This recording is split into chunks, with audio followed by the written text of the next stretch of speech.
Historians agree the first Thanksgiving dinner featured not just wildfowl, venison, and corn, but likely also a more peculiar dish: eel.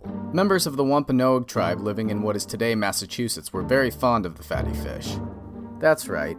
Even though they may look like snakes, eels are indeed fish. As I have never been a fan of the taste of turkey, I propose that we return the eel to its rightful place as the Thanksgiving meat staple. It will soon be a cornucopia full of eels on all the Thanksgiving puzzles, and children will be tracing their hands not to make turkey pictures, but eel pictures. Let's see what my family thinks about the idea. I don't think I'd ever have eel for Thanksgiving. They look ugly. They're not attractive. I don't like slimy things. I wouldn't eat it to begin with, so I'm not going to go, yeah, because I just wouldn't eat it. Well, maybe it's not for everyone, at least not yet. I think what the eel might need is a good advertising campaign. I'll meet with Frank Unlimited, a Seattle ad agency, about how they would sell eel as the Thanksgiving meat staple.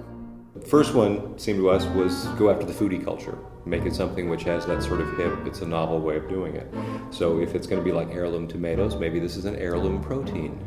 We had eel, the original other white meat. You could get Michael Pollan to do a special on the benefits of eating locally sourced eel.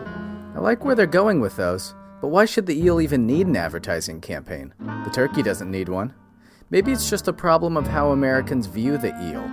On the Micronesian island of Ponape, there's a clan called the Lasialap who hold the eel as a totem of their clan, a totem they are directly descended from.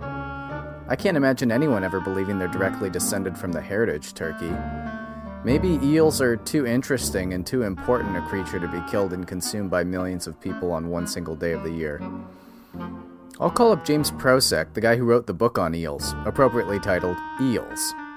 I think it would be a great thing for the eel to be the staple of Thanksgiving dinner, because they would have to find ways of supporting the wild populations, because nobody's been able to reproduce eels in captivity in an economically viable way. So all the eels would have to be wild-caught eels, and if they were harvested sustainably and the populations were healthy, then it would be totally fine.